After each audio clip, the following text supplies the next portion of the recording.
Hola, muchas gracias por la atención que le das a mi canal y a este video en concreto. Y bueno, pues vamos a seguir hablando un poco sobre la historia que no nos cuentan bien. Eh, Hoy día, bueno, voy a hablar sobre la Revolución Francesa. Eh, ¿Por qué? Pues porque también junto con las eh, rutinas embusteras habituales, los mismos que nos que tratan de engañar sobre la historia de España, de cuando en cuando, en fin, los mismos canales, el mismo sector, ha desplegado en los últimos años una mala publicidad sobre la Revolución Francesa. Eh, yo vengo oyendo hablar de la Revolución Francesa desde que era muy niño. Y en general, en España tiene una buena reputación. En general, siempre se ha pensado que la Revolución Francesa fue algo que en términos generales fue bueno y positivo, que desde luego sí fue sangrienta, que tuvo episodios de mucha violencia, ya, pero también estamos acostumbrados a mucha violencia, mucha sangre, mucha represión, sin ningún resultado positivo. Al menos, pues, dentro de toda aquella violencia, algunos entendíamos que la Revolución Francesa pues, había sido un paso en la buena dirección hacia el progreso de la humanidad. Y hablando de progreso, pues estos, los mismos que están en contra de la Revolución Francesa y que, ya te digo, yo es que en los últimos 3, 4, 5 años he oído y he visto mucha más atención hacia la negatividad de la Revolución Francesa que nunca antes, nunca, jamás. Yo nunca había visto esto, ¿no? Parece como que la Revolución Francesa solamente es cosa de los progres, ¿eh? Esa palabra, que a mí me parece muy divertida, ¿no? Porque incluso cuando a mí alguien me dice que soy un progre, digo, bueno, pues mira, al fin y al cabo prefiero ser un progre que no un retro.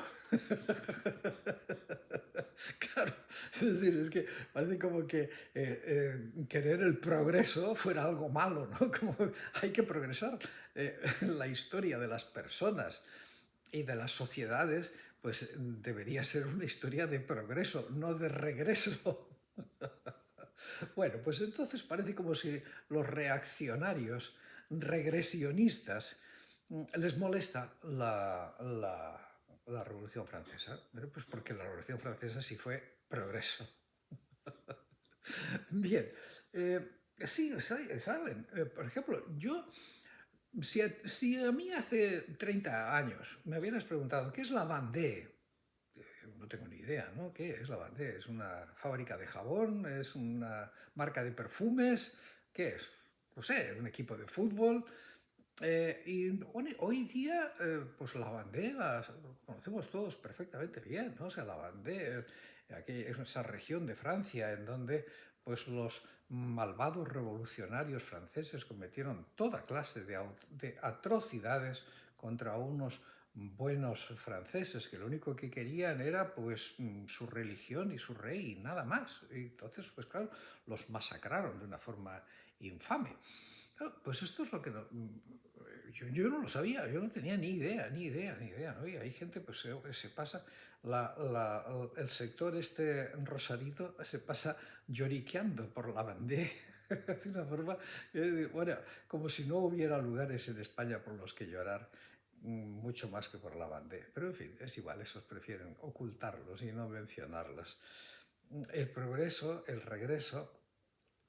Bien, pues vamos a hablar sobre la Revolución Francesa, pero sobre todo de lo que no te han contado. Es decir, vamos a ver, yo te recomiendo que leas sobre la Revolución Francesa, porque hoy día ya nos la han deformado tanto que pensamos que era un montón de gente enloquecida haciendo cosas malvadas, ¿no? Y no, eso no es cierto, eso no es, pero ni de cerca cierto, ¿no? El problema con las revoluciones, no solamente con la Revolución Francesa, sino yo diría que prácticamente casi con todas las revoluciones, es el mismo problema que el que pasa cuando coges una botella de soda o una lata de soda y la agitas, ¿no? Le das así unos buenos meneos y después intenta abrirla a ver qué pasa, ¿no? Claro, pues ya sabes lo que pasa. Pues lo mismo sucede con una sociedad. Es decir, cuando tú has estado maltratando, agitando, abusando una sociedad, pues aquello, la presión interna va aumentando y aumentando. Y entonces, a la menor oportunidad, aquello pues explota, ¿eh? Y explota. Y lo que debería haber sido una evolución progresiva de la sociedad, una evolución, bueno, pues razonable, una evolución ordenada, ¿eh? Es decir, pues lo que debería haber sido pues un progreso, de repente, pues como hay una explosión, de entrada hay desorden. Pues es lo mismo cuando abres una botella después de haberla agitado, lo que hay es un desorden enorme, se riega el líquido por todas partes. Hay una explosión, hay un desorden muy grande y hay una, bueno, pues pérdidas de toda clase de cosas, pérdidas de vidas, de propiedades, de muchas cosas, de bienes culturales, las revoluciones. Las revoluciones no son deseables, ¿eh? Es decir, yo no voy a defender la Revolución Francesa por ser revolución, si la defiendo, porque al final pues puso fin a algo completamente indeseable y dio paso a cierta forma de progreso, cierta forma muy limitada y muy estropeada y muy manipulada, pero dio paso a eso, ¿no? Entonces, claro, lo lógico y lo razonable y lo humano y lo normal sería que en lugar de revoluciones, pues las cosas evolucionaran y que cuando pues las sociedades, los pueblos, la gente, pues está sintiendo malestar por alguna cuestión, pues se le trata de dar algún problema y no simplemente de reprimirlos, engañarlos, abusarlos, maltratarlos, que fue lo que venía haciendo el antiguo régimen hasta la Revolución Francesa.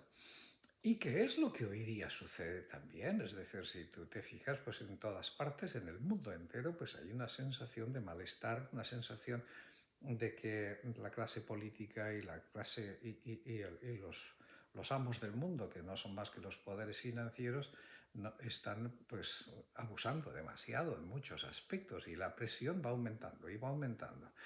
Y de momento pues la gente parece que no hace nada. Y esto es una señal equívoca. Esto también pasaba antes de la Revolución Francesa, es decir, la gente sufría montones de cosas y parecía que no hacía nada o había pequeños disturbios, pequeños problemas por aquí, por allá, pero la presión va aumentando y va aumentando. Y claro, entonces lo que sucede es que los que tienen el poder en un momento determinado se confían y dicen, bueno, estos tíos son idiotas. Estos imbéciles podemos hacerles lo que nos dé la gana, que no van a reaccionar porque son estúpidos, son cobardes, son muchos, pero los podemos controlar. Bien, sí, pues esta es siempre la historia de las revoluciones, ¿no? Hasta que llega un momento en que ya no la pueden controlar. Y entonces explota y salimos todos perdiendo. Bien, ¿fue la Revolución Francesa un fenómeno violento? Pues sí, sí, fue un fenómeno violento, pero no por las causas que la gente, que los retrógrados nos quieren hacer creer, sino que fue una cosa más o menos progresiva. Por ejemplo, toda la cosa empezó con que el rey de Francia convocó a los estados generales, a lo que se llamaban los estados generales, para tratar de poner más impuestos, ¿no?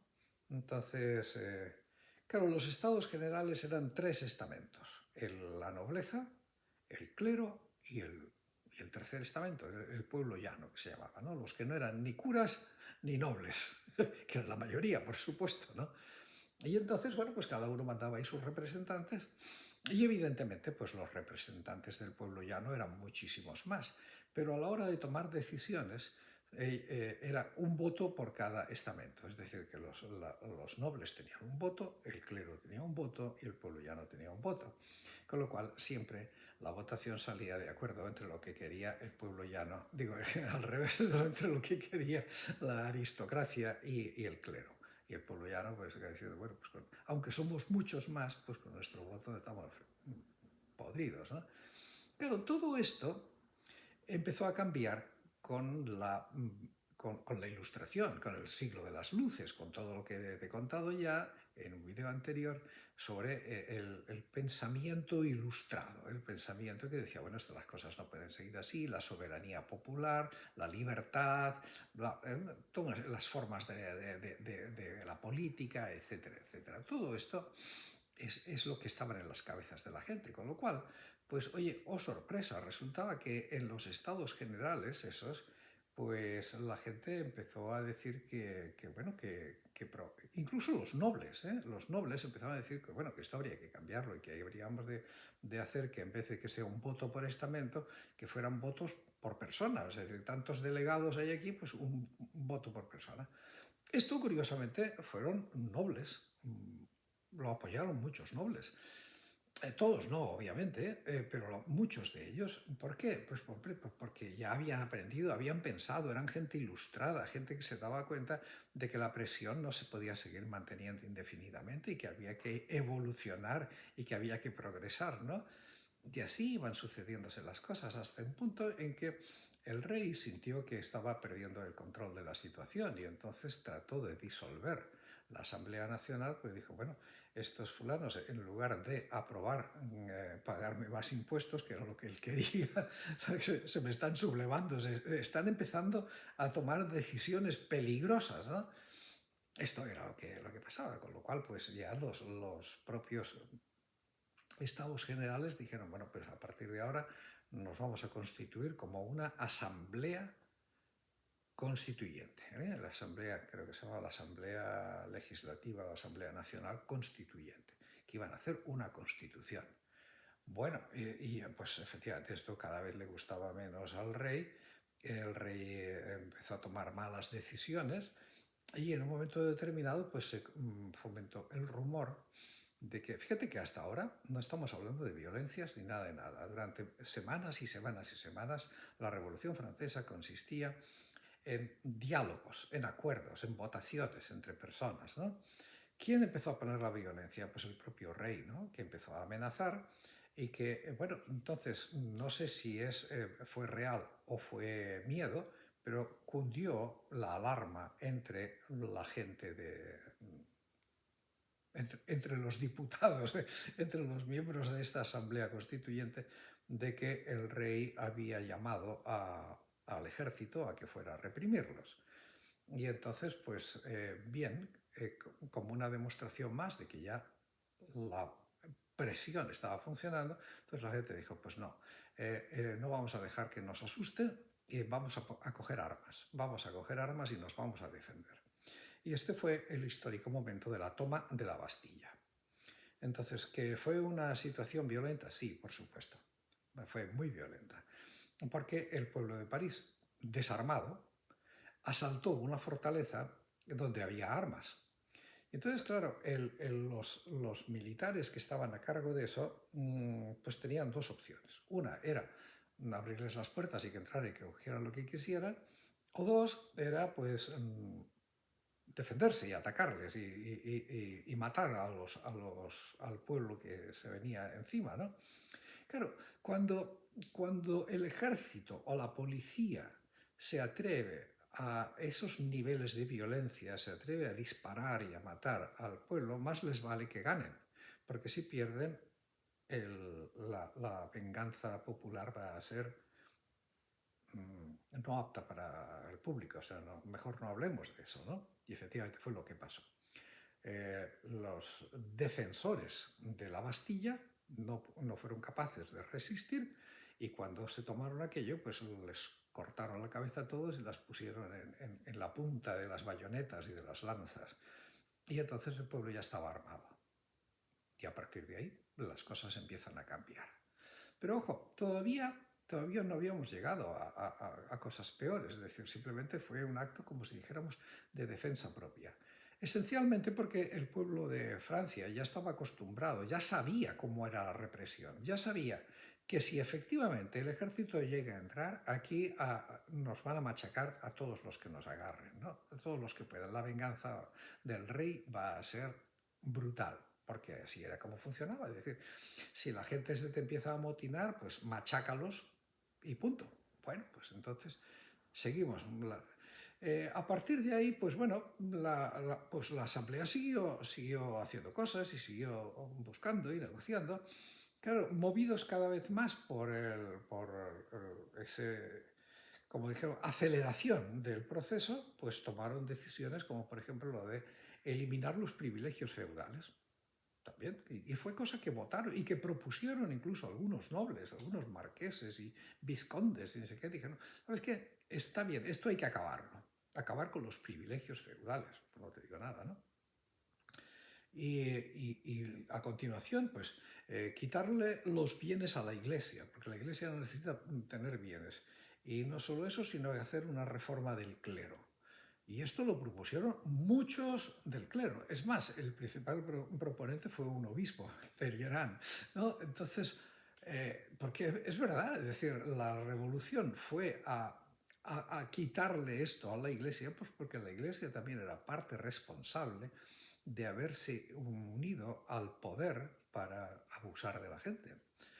Esto es así, te lo digo sabiendo, como tú sabes, y lo vuelvo a repetir, que yo soy un católico, católico creyente y practicante, y que esto no quita para nada de que la Iglesia ha cometido horrores y errores fantásticos, y uno de esos ha sido ese, aliarse con el poder y olvidarse de que Jesucristo, cuya muerte acabamos de conmemorar en la Semana Santa, de que Jesucristo estaba del lado de los pobres, de los oprimidos, de los indefensos, y que Jesucristo fue crucificado por los poderosos.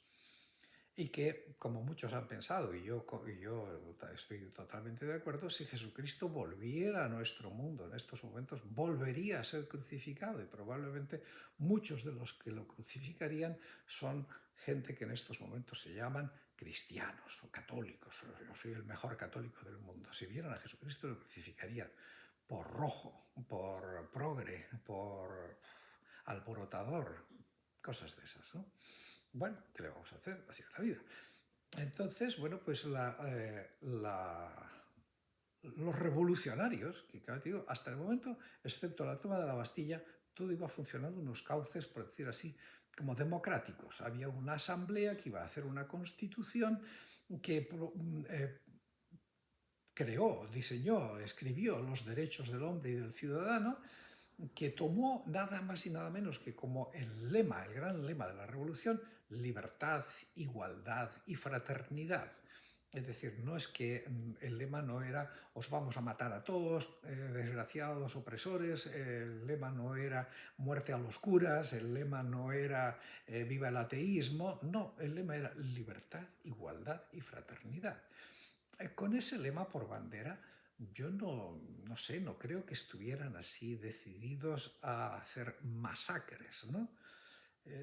Y que incluso muchísimos de ellos incluso querían la monarquía, no querían acabar con el rey, querían la monarquía. Y entonces, pero una monarquía constitucional, como la que tenían en Inglaterra, por ejemplo, ¿no? Bien, entonces en estos momentos ocurren los sucesos de Versalles, la marcha a Versalles, que este es un fenómeno francamente espectacular y que también no nos lo han contado bien del todo, ¿no? Resulta que el rey, de todas maneras, aún en esta situación, a pesar de la toma de la Bastilla y todo eso, pues el rey sentía que estaba perdiendo poder y que había que volver a poner las cosas en orden y como Dios manda. Y como Dios manda es llamar a un ejército a que viniera a poner orden y a acabar con esta situación. Y efectivamente llegó un ejército a Versalles, porque el rey estaba en Versalles, no vivía en París, era en un palacio que los turistas que visitan París lo pueden ir a visitar, que es pues un despliegue de lujo realmente fantástico, ¿no? Bueno, pues entonces, cuando llegan este ejército y son recibidos por el rey, se les da un banquete. Parece que en ese banquete pues hicieron, una vez que ya se tomaron unos cuantos tragos, pues se dedicaron a burlarse pues de los lemas de la revolución, etcétera, etcétera. Bueno, el tema es que cuando esto llegó a oídos de la gente de París y que la gente de París pensó que, hombre, que el soldado dándoles una comilona, un banquete a los soldados era una ofensa gravísima porque ellos estaban pasando hambre, entonces se organizó una marcha.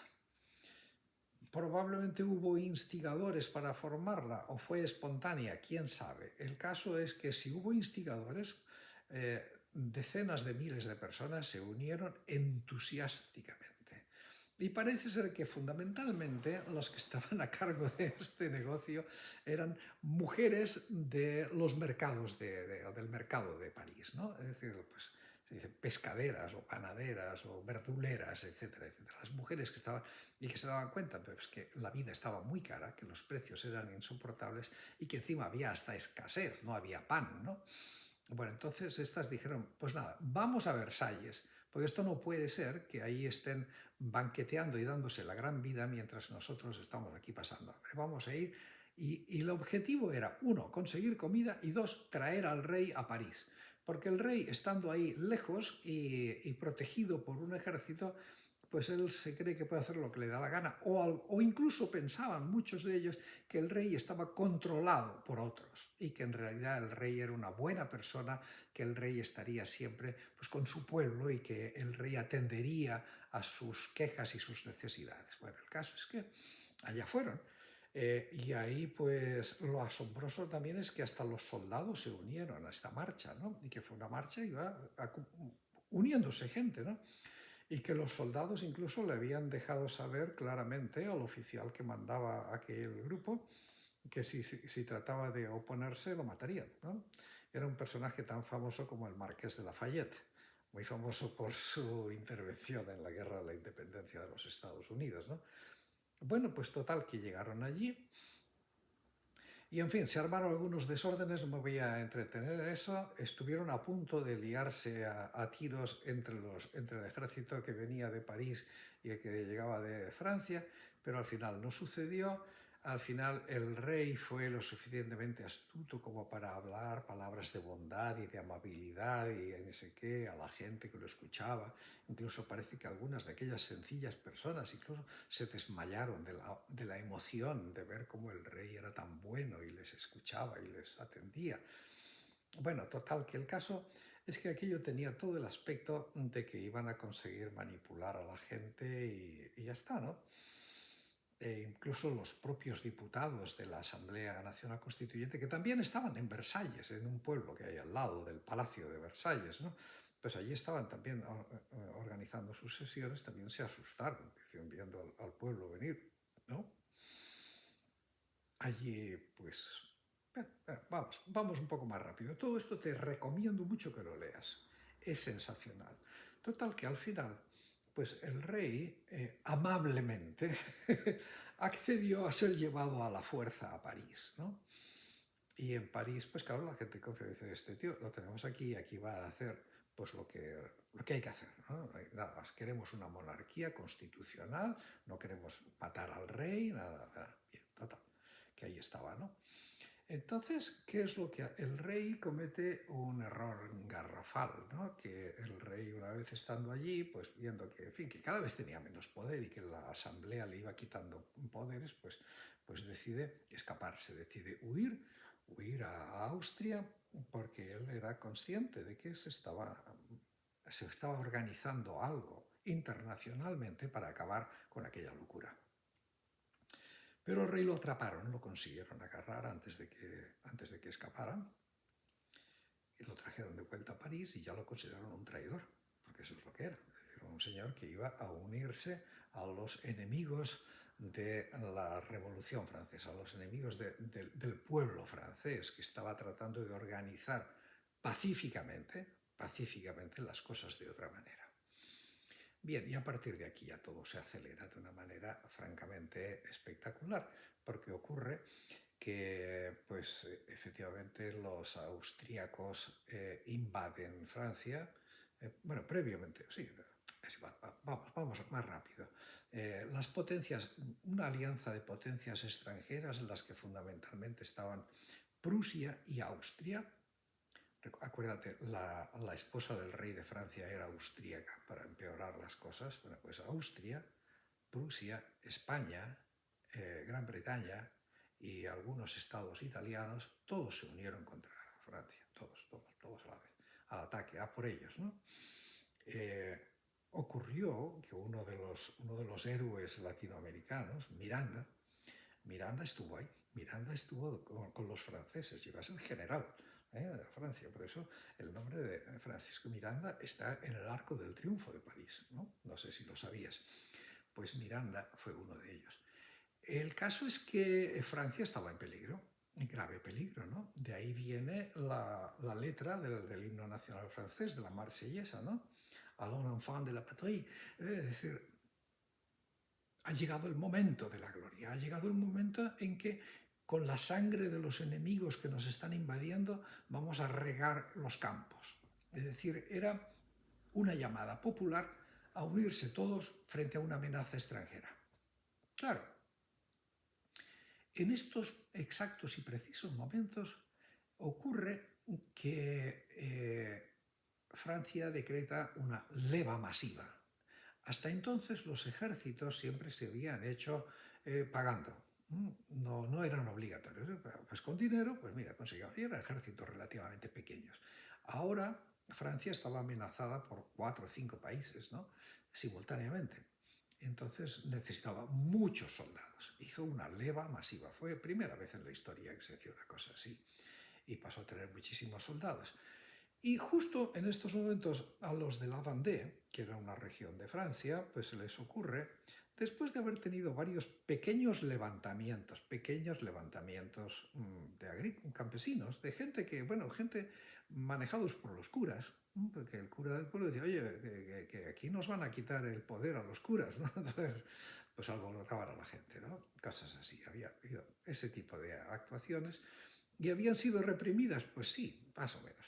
Pero claro, cuando ya hay un levantamiento generalizado porque no querían ir a la leva, simple y llanamente, es decir, fue una resistencia, es decir, no, nosotros no queremos unirnos a la leva, y al mismo tiempo estaban siendo invadidos por todas partes, pues ahí esta era la receta perfecta como para que la Vendée recibiera una represión absolutamente brutal, brutal.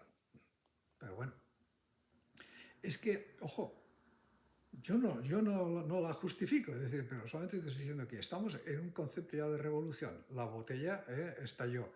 Y ellos sabían perfectamente que si los de la Vendée ganaban y si los ejércitos prusianos, españoles y no sé qué entraban, la masacre se las iban a hacer a ellos. Es decir, ahí iba a producirse una masacre. Eso era absolutamente inevitable. Iba a ocurrir una masacre. Pues ya está, es decir, o te masacro a ti o me masacran a mí. Era eso, simple y llanamente. Entonces, ambiente de guerra, insurrecciones interiores, pues fórmula perfecta para unas barbaridades absolutamente increíbles, ¿no? Y a continuación, pues ya en una guerra larga y una guerra difícil y una guerra en la que tuvieron muchas veces las de perder, pues era pues, una guerra en la que empezó a generarse un estado como de miedo a espías, a traidores, porque que además los debía haber a montones, es decir, muchos nobles y curas camuflados por ahí debían estar pensando cómo traicionar a los revolucionarios, ¿no? Entonces, pues se genera una especie de estado policíaco y represión contra el estado policíaco y todo eso va escalando. Es decir, va escalando y va siendo cada vez más loco y cada vez más terrible y aparecen pues, personajes tan absolutamente demenciales como Robespierre, ¿no? Pues que el pobre Robespierre, que debía ser muy inteligente, pero estaba como una cabra.